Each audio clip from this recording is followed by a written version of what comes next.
like, bro, yeah, she got a kid. Look at his back. Oh my god.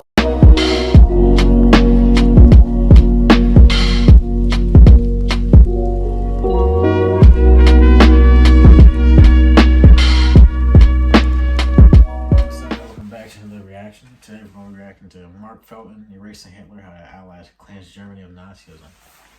Interesting.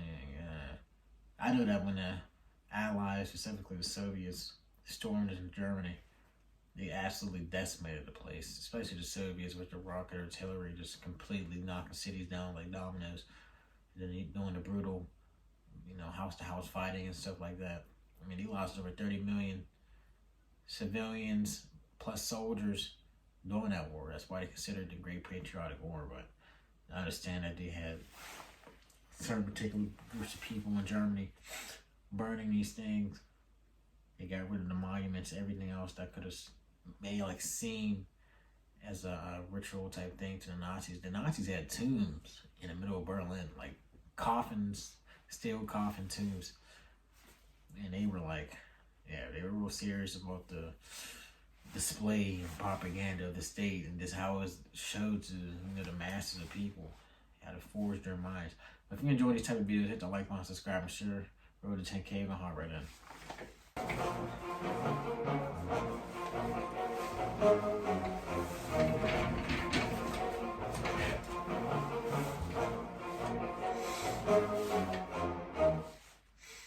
Once Germany was defeated and occupied in 1945, one thing united the Allied powers: a desire to eradicate Nazism from both the hearts of the German people and the physical landscape of the shattered nation.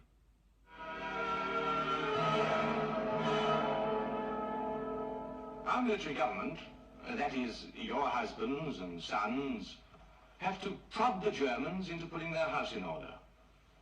Why? We have an interest in Germany that is purely selfish. We cannot live next to a disease-ridden neighbor.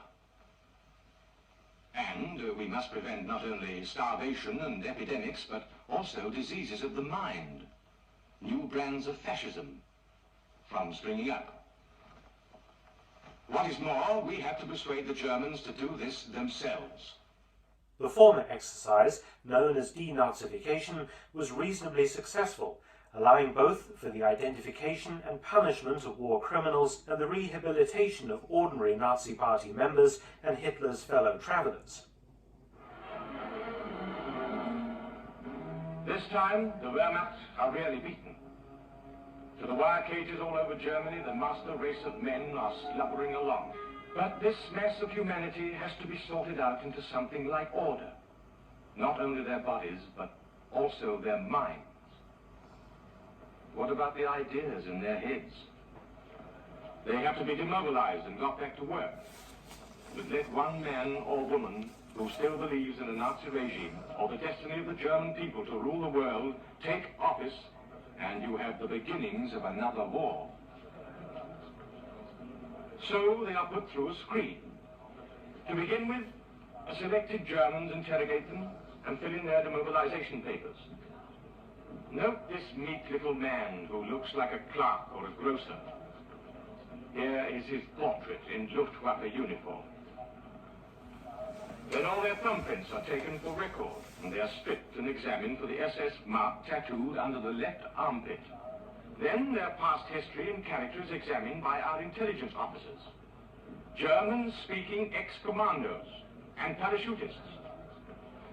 The majority of Germans get through this close examination and are demobilized.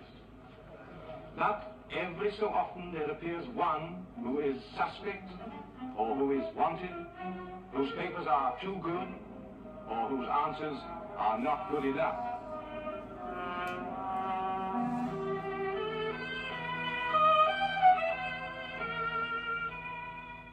The latter exercise, which is the subject of this video, was almost entirely successful and resulted in both West and East Germany being ruthlessly scoured of National Socialist imagery and symbolism, statuary and architecture, to the point today that little tangible physical imagery of Nazism remains in the new Germany. The process of physically eradicating Nazism began in 1945 with German prisoners of war. Earlier in the war, German POWs had either kept their original uniforms, complete with insignia and decorations, or exchanged them for simple POW dress created out of the uniforms of their captors. But with the mass surrenders of 1945, the Western Allies ordered German soldiers to remove anything from their uniforms that carried the swastika. Eagles were removed from caps and unpicked from tunics, and any decorations that carried the swastika were unpinned from tunics. This was actually in violation of the Geneva Convention concerning the treatment of POWs. The Allies then went one further during a series of war crimes trials. Senior German field marshals, generals, admirals, and other officers were ordered to have their uniforms completely stripped of all insignia, including their rank badges and World War I decorations. This was again in violation of the treatment of POWs, which were supposed to be accorded the dignity befitting their military ranks. At the Nuremberg trial, Reichsmarschall Göring, Field Marshal Keitel, and Colonel General Jodl all appeared in uniforms devoid of insignia. Why? Perhaps it was done to make them appear less formidable in the courtroom, to strip them physically and metaphorically of their status and their previous swaggering arrogance. But it was an effective move in eradicating the swastikas that adorned the uniforms, decorations, and imagery of all branches of the German armed forces in World War II. Naturally, the German national flag and the Wehrmacht's battle flag were outlawed, as they both contained Nazi symbols. In the occupied cities, towns, and villages, the inhabitants were ordered to turn in all weapons and Nazi-era uniforms to be destroyed. Civilians, conscious that they are thoroughly beaten, obey readily. Uniforms are turned in. Post-war Germany will have no armies. Arms are surrendered, pistols, swords, daggers, sabers. Damn. They will be destroyed. Took everything, nigga. Sabers. Former Hitler youths were given the task of collecting and burning all Nazi portraits of Hitler and the other leaders, Nazi flags, books, pamphlets, and bunting. The Allies now had to denazify thousands of buildings. Teams of German POWs and civilian artisans were ordered to deface all swastikas carved on buildings, often found in the claws of eagles. In Germany today, Nazi eagles still exist, but with their swastikas crudely excised. This extended to any and all monuments that incorporated swastikas. The buildings were then turned over to new users, many surviving to the present day. Metal eagles and swastikas were cut down from buildings using torches and scrapped, or in the case of the enormous bronze swastika atop the Zeppelinfeld in Nuremberg, blown up for a propaganda show. Some buildings, due to their close association with Hitler or the regime, were leveled. The Soviets demolished the wrecked Reich Chancellery and blew up Hitler's bunker in Berlin, while the Americans demolished the honor temples in Munich, where the Bierhol-Putsch Nazi martyrs' tombs had been placed. The shell of Hitler's private home in Bavaria, the Berghof, was likewise blown up. During the Nazi era, many street names have been changed, renamed after Hitler or other Nazis. The street signs were all taken down and scrapped, the locations reverting to their former names or new ones associated with the regimes in West or East Germany. Over a period of a few years, Germany was physically cleansed of Nazism.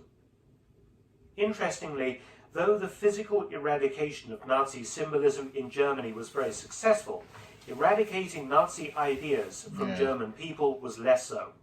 Though a very thorough denazification process ensured that Germans were punished or at least censured in some way for their membership of the NSDAP. The fact that they was able to do this much and they got away with it so far, I mean, they took all their weapons. I mean, at this point, you lost 2 wars in the world. Like, you almost faced absolute destruction, and this is way worse than the first war because you didn't even surrender on your own land. Like, you never fought the war on your own home turf. And at this point, you get cities destroyed, millions of people displaced, you know. Because the ethnic cleansing didn't stop with Germany. It actually continued after the end of World War II, you know. For organizations like the SS, many Germans only paid lip service to what was to them an occupation policy by their former enemies. Polls conducted by the Americans, for example, always nervous that Nazism would survive the end of the Third Reich, recorded that Hitler was still held in high regard in the few years after the defeat. A poll conducted in 1955 recorded that 48% of respondents felt that Hitler would have become one of Germany's greatest leaders, quote, but for the war, end quote. One of the reasons why Nazi ideals and sympathy for National Socialism lingered long after 1945 was due to practical reasons. The occupying Allies had to use former Nazis to keep Germany going. So they had to turn a blind eye to some people's questionable backgrounds. For example, in 1945, the bomb and battle-ravaged city of Cologne needed fresh drinking water. The Americans discovered that 18 out of 21 engineers employed in the city's waterworks were ex-Nazis.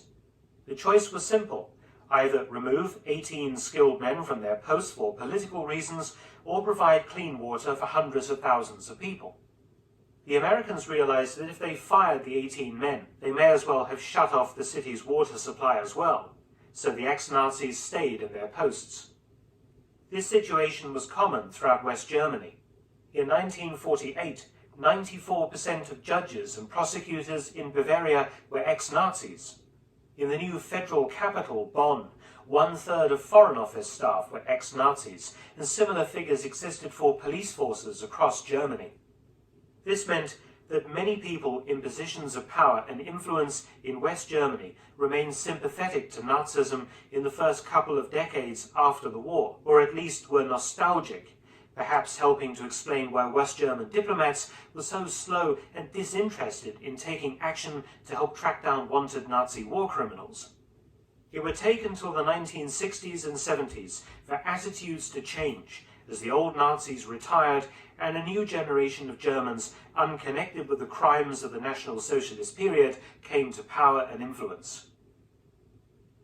Thanks for watching. Please subscribe and share, and also visit my audiobook channel, War Stories with Mark Felton. You can also help to support both of my channels at PayPal and Patreon. Details in the description box below.